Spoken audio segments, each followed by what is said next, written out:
Good afternoon. Welcome to Nasıl Bir Dünya, Nasıl Bir Türkiye.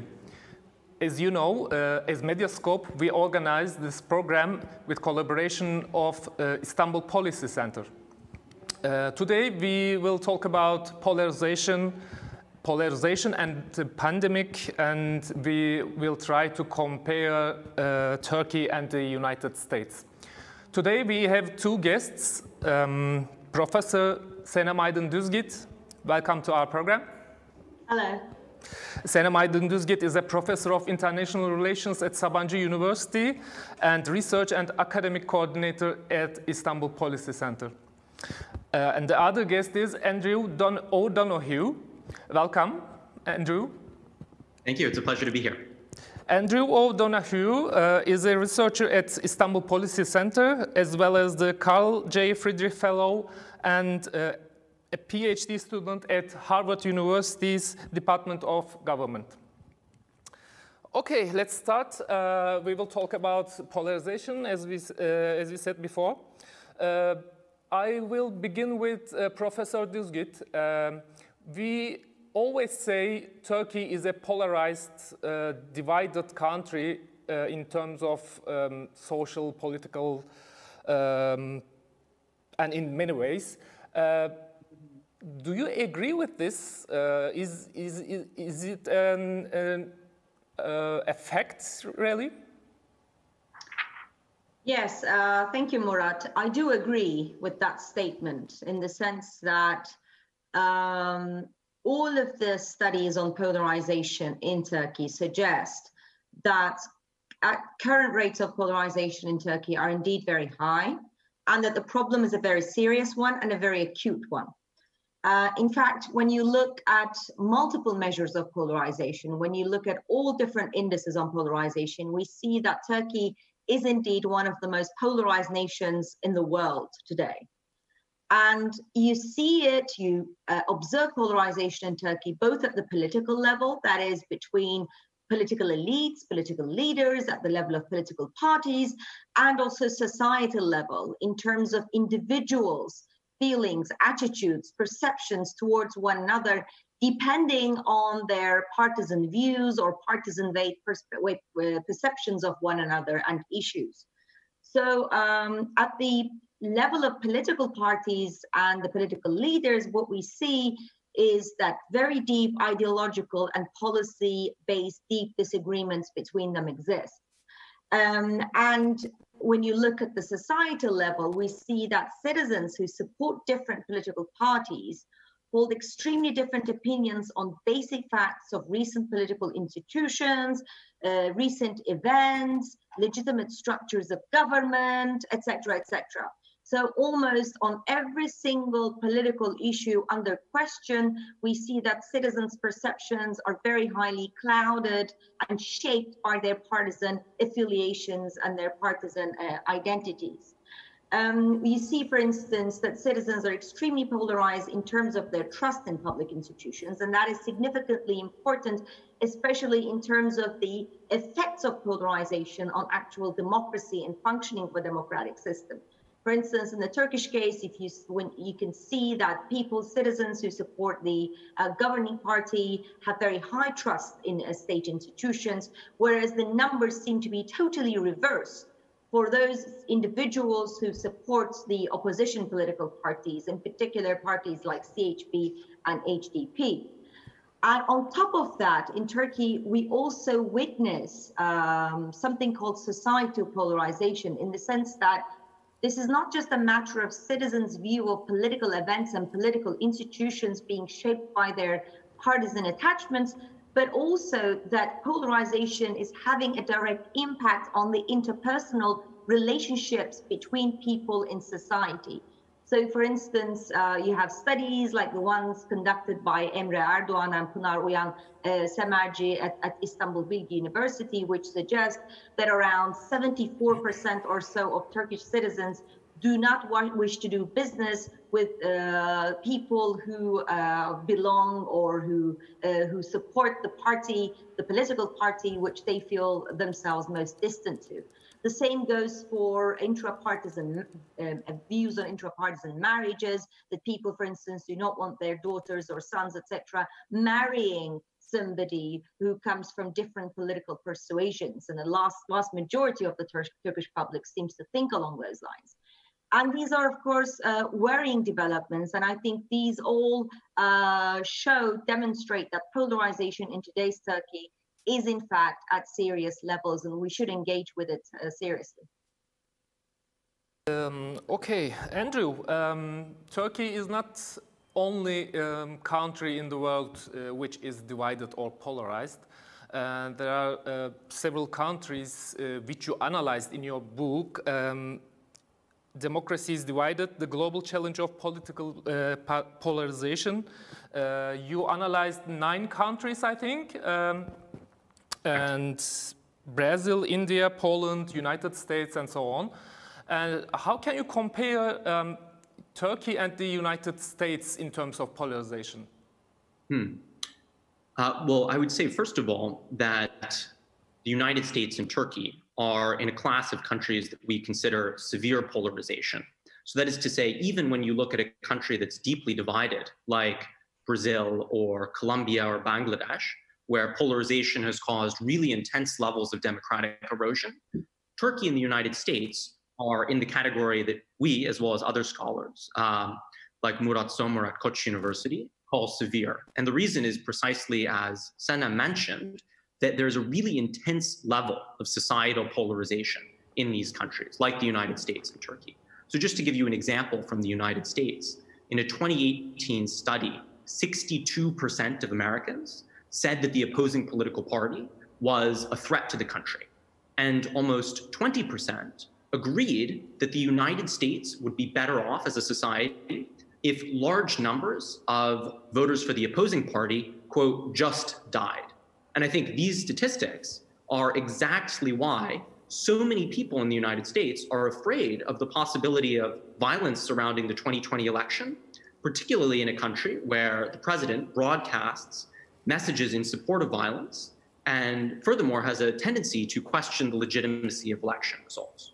But I think, as you pointed out, one thing that was so interesting about our global study was this idea that polarization in the United States is distinctive in 3 crucial ways, different, for example, from a country like Turkey, and all in ways that are extremely worrying for US democracy.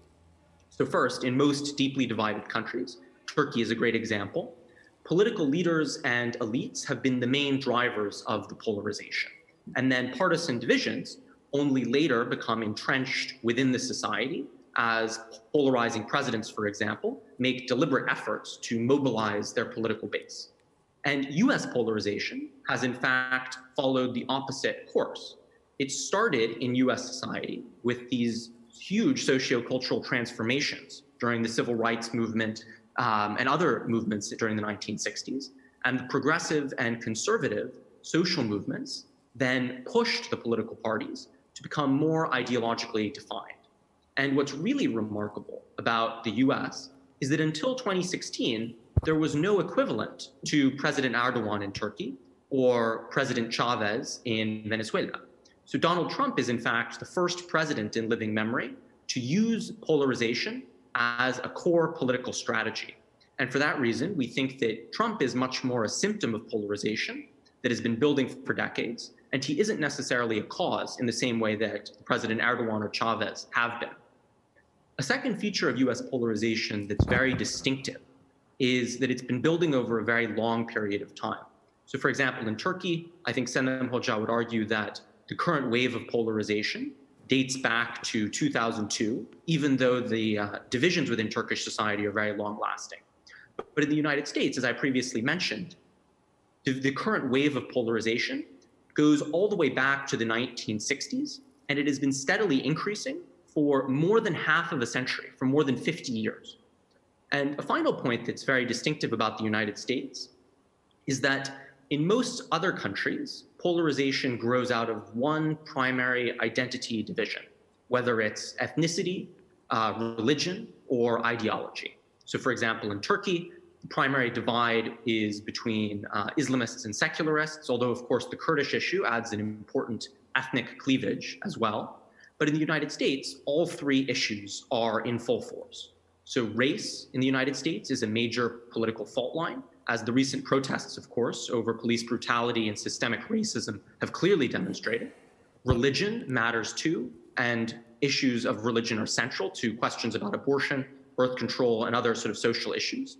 And then, of course, there's a major ideological divide over the appropriate role of government. It's very distinctive in the United States because the conservative movement in the United States is in many ways anti-state.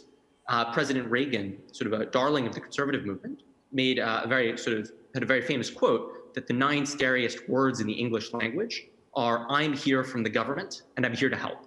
And I think that animus, that government is the problem, is an important driver of polarization in the United States. And the fact that in the United States, race, religion, and ideology overlap with one another in such powerful ways makes US polarization much more difficult to overcome and makes it perhaps even makes it distinctive from the case of Turkey in many significant ways. Mm-hmm. Let's talk about the coronavirus pandemic, as always, in our programs. Professor Düzgüt, we always say before pandemic and after pandemic. And what can we say on the effect of coronavirus pandemic in terms of polarization in Turkey? Is there any change? Well, I don't think there is a significant change in the extent and intensity of polarization which existed before the coronavirus, in fact, hit Turkey and also the rest of the globe. But what actually it did is, I mean, I look at coronavirus as something that doesn't create new sort of tendencies or new divides or new developments as such in societies. But basically, I perceive it as a phenomena that already deepens, that already aggravates, accentuates the existing divides, the existing problems, a phenomena as such in societies. And I don't think the case of polarization in Turkey is an exception to that. So basically what we've seen after the coronavirus hit Turkey is that the government has continued its polarizing rhetoric and its discourse. And this polarizing rhetoric and discourse was particularly visible in the way in which the government and its officials had one-on-one conflicts with the local governments, with the local administrations in Turkey, from the opposition parties, of course, held by the opposition parties. And here, of course, I'm referring especially to the local governments of Istanbul and Ankara, so the big metropoles that are now run by the main opposition party. So basically, the local government here is important when you talk about responses to the coronavirus, because it's usually at the local level where the most effective response to the virus can be generated. I mean, we've seen it in other cases as well across the world. And in the Turkish case, what we've seen is the government, both because of polarization, but also adding to polarization, so it's like a two-way effect there that we see, has tried to suspend or prevent local government initiatives in helping to fight against the pandemic, be it financial assistance or be it soup kitchens or whatever, any kind of independent initiative that had been developed by the local governments themselves. So in that sense, I think this can be perceived as kind of an extension of the polarizing strategy as a style of government, as a style of rule that basically extended into the fight against the pandemic as well. So we've seen exactly the same rhetoric, the same kind of policies, despite certain hopes at the beginning that things perhaps this time could be different since we're dealing with a disease, an epidemic at the global stage, which requires coordination and complex cooperation at different levels of government and different levels of society. What it also did is, I think, it also deepened the existing and polarization-fueled mistrust that exists in society towards governmental measures. Including government's measures to fight the coronavirus, and also including the official statistics and numbers that are provided by the government. you basically have a polarized view in society with respect to, whether or not they should have trust and faith in the government's measures and also the statistics that it provides on a daily, monthly basis, and also those who believe that, there is not much to be trusted and that everybody should just take their own precaution because, we can never know the exact extent of the virus in Turkey. That degree of mistrust, I think, results from the polarizing strategy of the government, which is not new, but which did continue after the pandemic as well. So you basically see polarization, in my opinion, being deepened by these responses, both with respect to the clashes between the local government and the central administration, that resulted again in increase of mistrust across society along polarized lines, which makes it difficult to fight with the pandemic, but also it created practical difficulties for the government as well, such as, for instance, the provision of masks, which basically had been a blunder in the first few weeks of the pandemic. Whether the local governments would have any power on it, whether it would be private pharmacies, etc., or whether the central administration tried to distribute it and it all failed in the end. And so they had to go through a completely different way. But at the end, it was, I think, a basic repercussion of the existing clash, which was in fact ultimately a result of a sustained polarization strategy on the part of the government. Mm-hmm. Thank you. Andrew, you were in Turkey during the pandemic, and you are in Turkey. Yeah? Right. Is it true? Okay. My first question to you is, how did you see Turkey's ways of managing coronavirus pandemic in terms of when you think this polarized country? And the second question, how has the pandemic affected polarization in other polarized countries like Brazil, US, India, maybe? To your first question, I think what's been fascinating seeing the Turkish response is that Turkey, I think, is actually performing much better in terms of its pandemic response than you might expect, given the extent of political polarization. And as Senem Hoca was describing, the extent to which this polarization has shaped mistrust and other factors behind the coronavirus response. When you look at other countries that we studied in the book, like Brazil and the United States, as well as other extremely polarized countries like India, the United Kingdom, these are some of the worst performers globally in terms of their coronavirus response.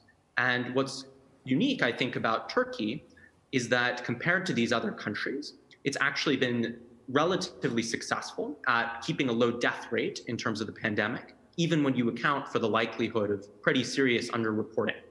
I think it's important to highlight, however, that this isn't necessarily a result of effective governance as much as it is a result of other factors, such as, for example, Turkey's demographic profile, the very low number of people who are above 60, as well as the country's significant investment in healthcare, and other factors like the fact that it would be extremely shameful in Turkey to keep someone in a nursing home, whereas that is extremely common in the United States and the United Kingdom. But I think, as Senem was saying, the fact that polarization is so severe in Turkey has, on balance, been a factor disrupting the government's ability to respond effectively, and in particular, as she was saying, its capacity to work and collaborate with local governments to provide the most effective pandemic response possible. So Turkey is overperforming relative to other polarized countries, but polarization is nonetheless a factor that has reduced the effectiveness of the governance response. To your second question, how has the pandemic affected polarization globally? I think what's fascinating is that there's actually been a very significant diversity of effects. So the media tends to focus, for good reason, on the countries that are doing the worst. Countries like Brazil and the United States, in which polarization, the pandemic has pretty clearly become a highly partisan and polarizing issue.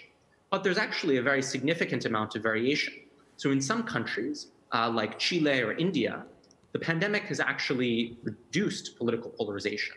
So Prime Minister Narendra Modi in India has actually used the pandemic as an opportunity to strive for greater national unity by, for example, holding candlelight vigils to honor people who are serving on the front lines of the pandemic. He has taken a stand against Islamophobia, albeit belatedly, by saying that the virus doesn't see religion or language.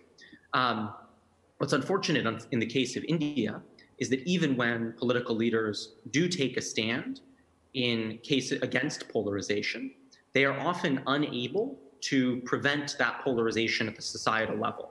So even as someone like Modi was saying, the virus doesn't see religion, there was this outpouring of Islamophobia in India over the fact that a major outbreak of the case was linked to an Islamic organization, and the hashtag Corona Jihad, accusing Muslims of deliberately spreading the virus, went viral in Indian social media.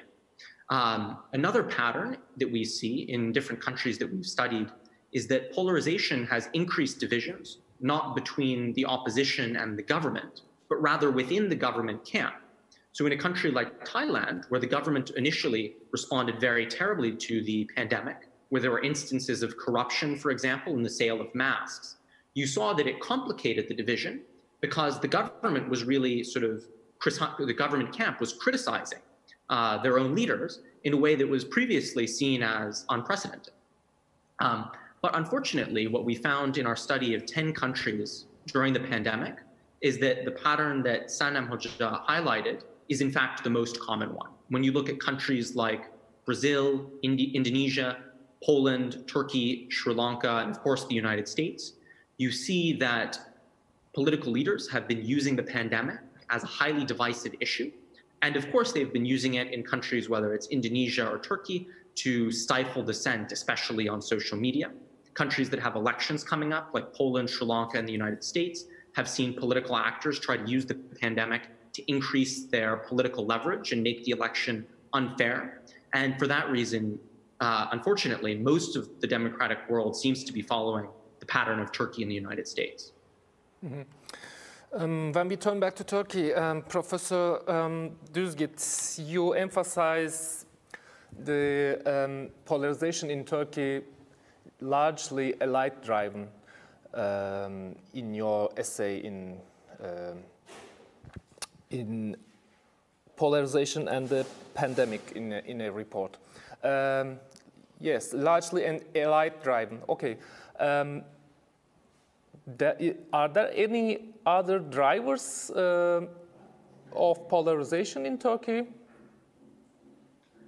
Well, yes, but when we talk about, as you mentioned, in Turkey, as in many other cases elsewhere, as Andrew was just mentioning, political leadership is extremely important, is an extremely important driver of polarization, which is why we refer to polarization in Turkey, as well as in many places across the globe, as mainly an elite-driven phenomenon.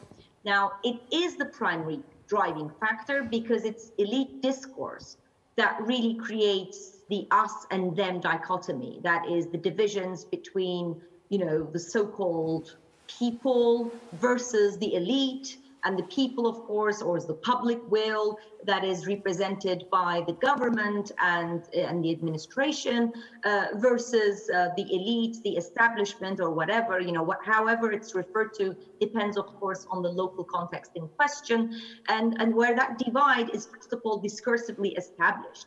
Whether or not there is any truth to that is another matter, and in my opinion, there isn't, and it's a much more complex societal question. But when you simplify it, and once you put it as such, and once you try to make it dominant through leadership and leadership discourse, then it can and does become effective, given, of course, the right circumstances. And by the right circumstances, what I mean is, of course, certain values, certain divisive elements in a state, in a nation's history. And in Turkey, of course, we have those divisions going way back in history, such as divisions between Islamic values or conservative values versus more secular or more progressive values, ethnic divisions, sectarian divisions. All of these are long rooted in Turkish politics and society. but how they're gathered together and put together in a polarized divide of us and them is ultimately a product of elite discourse, and it's a product of an elite-driven discourse. So what the elite does is that it can draw from these past divides, grievances, to fuel its own political rhetoric. And that's what it does in the Turkish case as well. Now, on top of that, however, you have other factors, but of course, these other factors are also closely related to the governing strategy of the political elite in Turkey, such as, for instance, constant elections. I mean, Turkey has been in a constant electioneering mode in, let's say, the last 5 years at least, where one national election followed one another, on top of referendums as well. So we have had many national elections, local elections, national referenda on a number of issues, consecutively one after another for the past couple of years. Now, what happens when you have these elections one after another is that you always have a discourse, an election discourse, where this political elite can find ground to make its own polarizing and divisive rhetoric visible and also dominant, especially if it's paying off in national elections. And the more the government realizes that this discourse can pay off in the elections, the more it can continue, or it wants to continue and sustain this polarizing rhetoric in order to make gains in the next election to follow. Now, with referenda, of course, you have even a further and additional polarizing dimension, in the sense that in referenda, you are expected as citizens to choose between a yes or a no, between one way of doing things and another way of doing things. So by its very nature, referenda can easily help polarize a public on various different issues, and especially in a polarized context such as Turkey, it becomes very easy to do that. So referenda have an extra, I would say, role that it plays, or strength of the role that it plays in polarizing. Now, on top of that, again, as part of a governing strategy, what you have in Turkey is a constant degradation and a constant deterioration in the rule of law and the level of democracy of the country, which also helps fuel polarization, because especially people who feel marginalized, who feel vulnerable, who feel like they cannot express their voices in this political system, feel like they just have no choice but vote for the opposition as one bloc. So what you do is that you basically hinder intra-party criticism, or you prevent the strength, or at least the strengthening of new parties, and you're restricting the democratic space further for opposition and any independent forces. And finally, of course, it doesn't help that Turkey suffers from a very polarized media landscape, on which I'm sure Andrew is much more knowledgeable than me, since he recently co-authored an excellent report on the polarized media landscape in Turkey, which I think was sorely needed.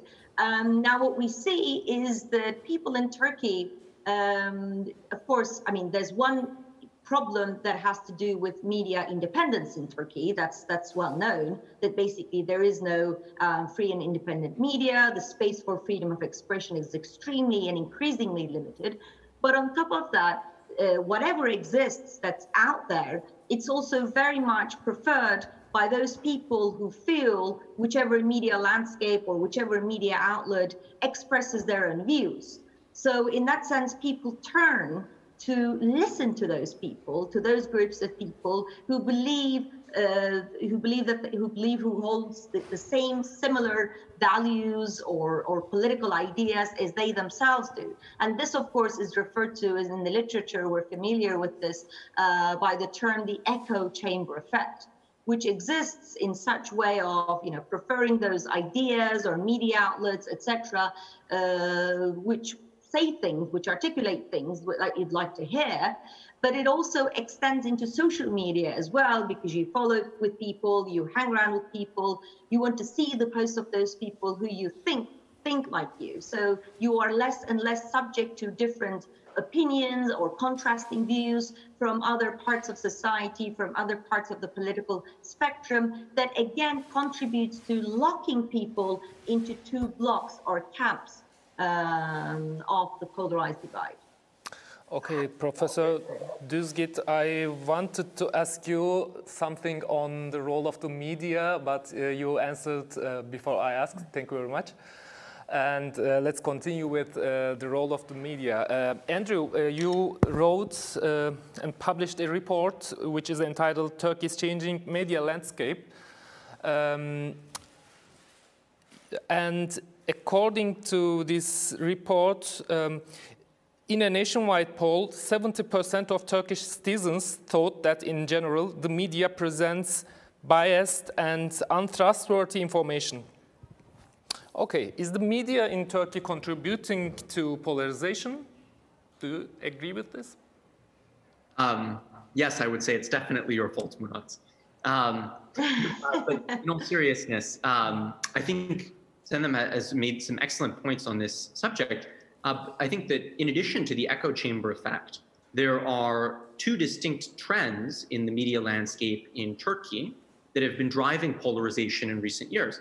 And in the report you just mentioned, we tried to get at this question by looking at two nationally representative surveys in Turkey. So where surveyors, pollsters went around the country and interviewed thousands of people to understand how they get their news. And what was most interesting to us is that, first, the government's efforts to control the media through censorship or other means appeared to be driving citizens very rapidly away from television and news outlets that the government strongly controls and towards social media and more independent online outlets. So just in a 3-year period from 2015 to 2018, the share of Turkish people who said television was their main source of news fell by 15 percentage points, so a very significant amount. And meanwhile, the share of people using social media or online news outlets like Medyascope multiplied pretty dramatically. And we argue that this has ambivalent or two-sided effects.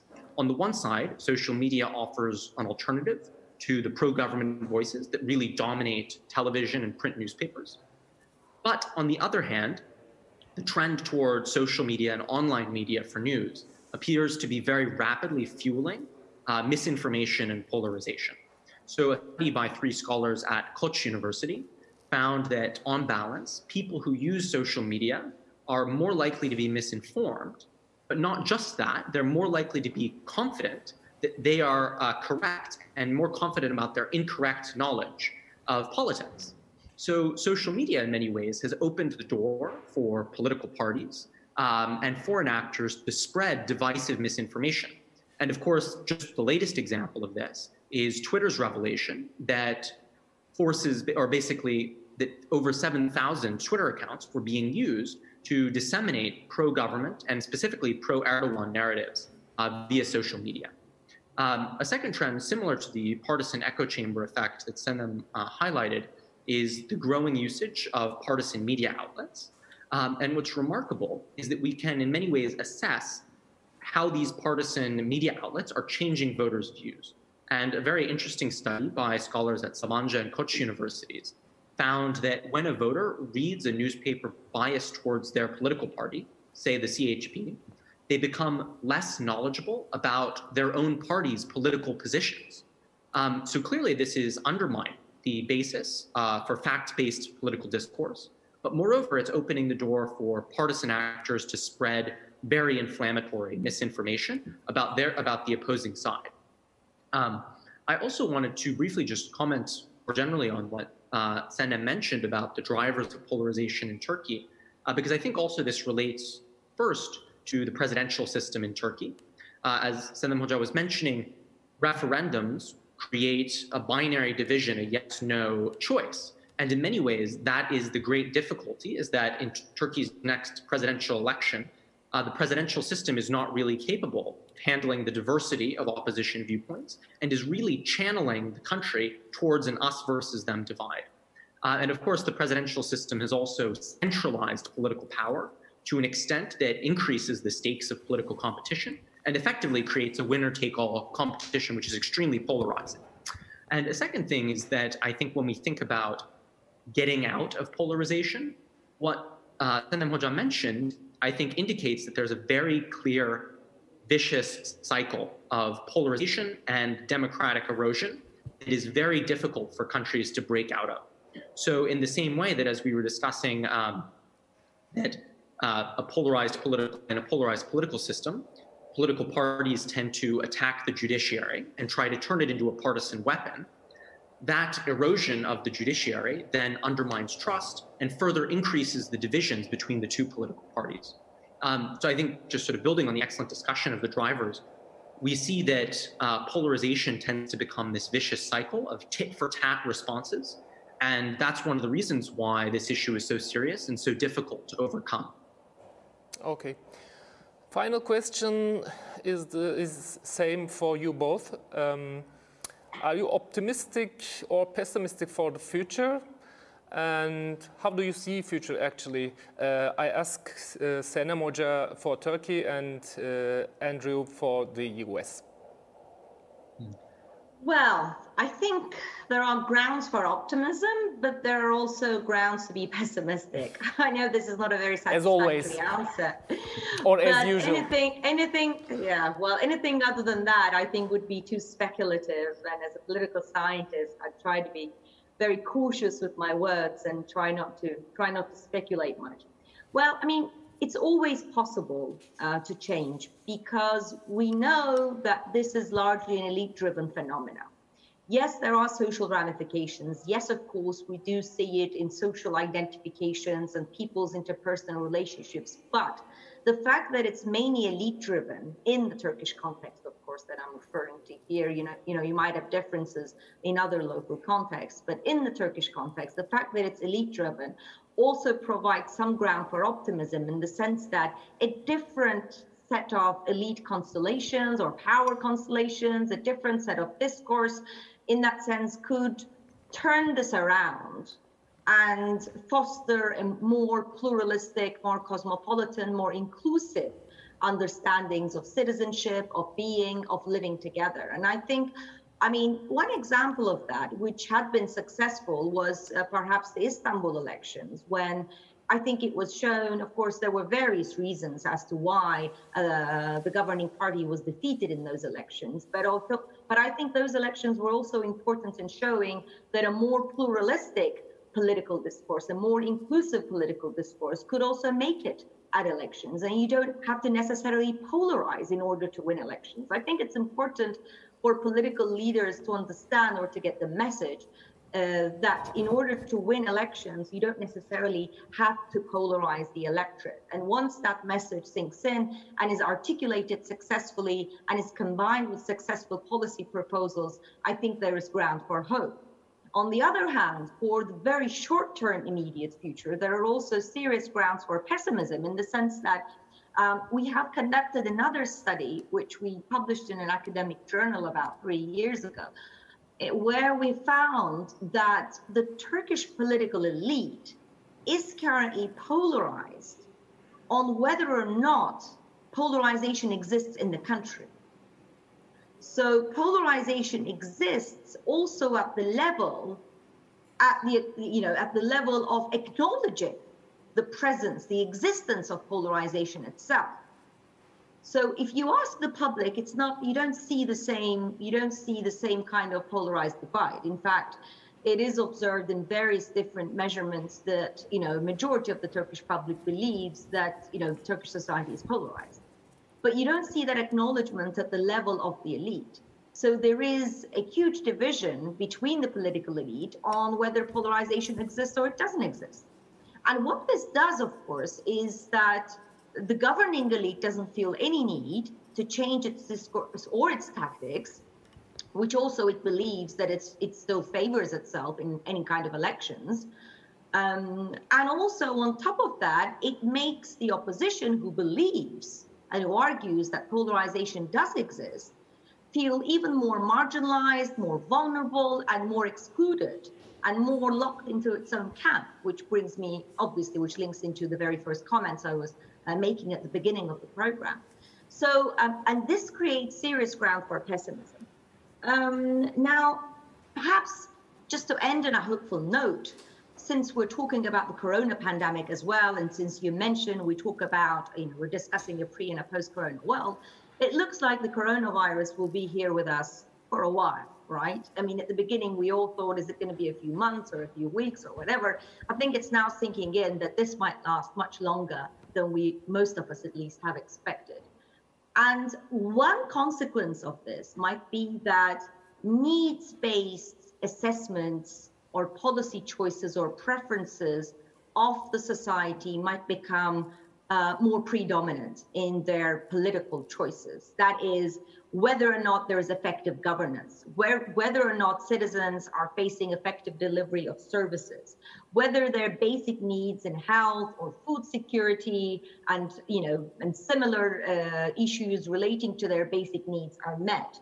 And as attention shifts to those kind of areas, there might also be scope for politicized, polarized, partisan-based discussions to lose their intensity at least, and force the political leaders to shift their strategy. So, I mean, this remains to be seen. It might be too much of an optimistic reading, but I did not want to leave it on a too pessimistic note.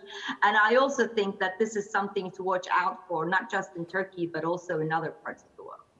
Thank you very much. And Andrew, it's your turn, and then we have to wrap up. Yes, absolutely. I think that whether or not you are optimistic or pessimistic depends a lot actually on how you are thinking about your goal.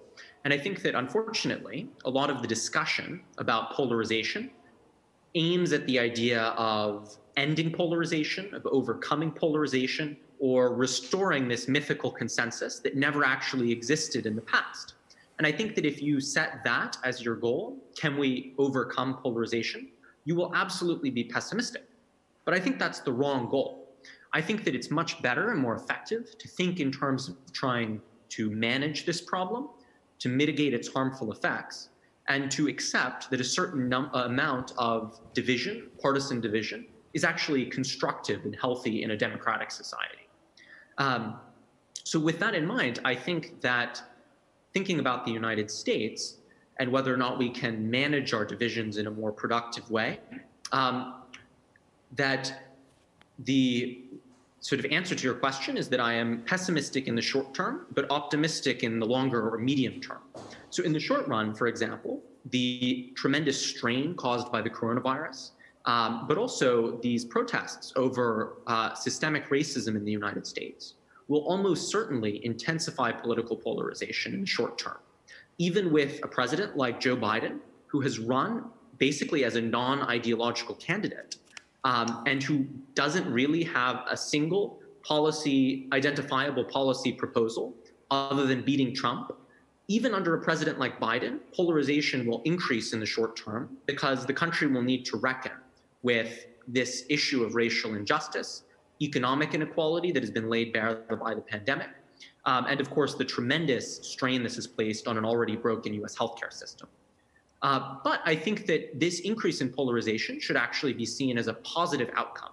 And that's because in cases of democratization, when groups that were previously marginalized are being given rights or expanded rights, polarization almost inevitably increases. This was the case in the United States during the civil rights movement of the 1960s. The enfranchisement of Black Americans who were previously unable to vote in many parts of the United States was a polarizing development, but it was a positive one in terms of how it furthered the democratic standing of the United States. So my hope, sort of ending optimistically like Senem, is that in the longer term, these efforts to promote greater inclusiveness in the United States, to produce systemic change in terms of how the United States addresses issues of racial justice, will be polarizing in the short term, but ultimately produce a greater sort of level of equality and reduce the level of polarization around issues such as race, but not only around race, around also issues of ideology and how Americans understand the role of the state in providing their economic and social needs. So I think there's some cause for optimism in the long term, but it's going to take a lot of division to get there. Senem Hoca and Andrew Bey, thank you very much for your attendance. And Medyascope viewers, thank you very much for watching. See you next week. Thank you. It's been a pleasure.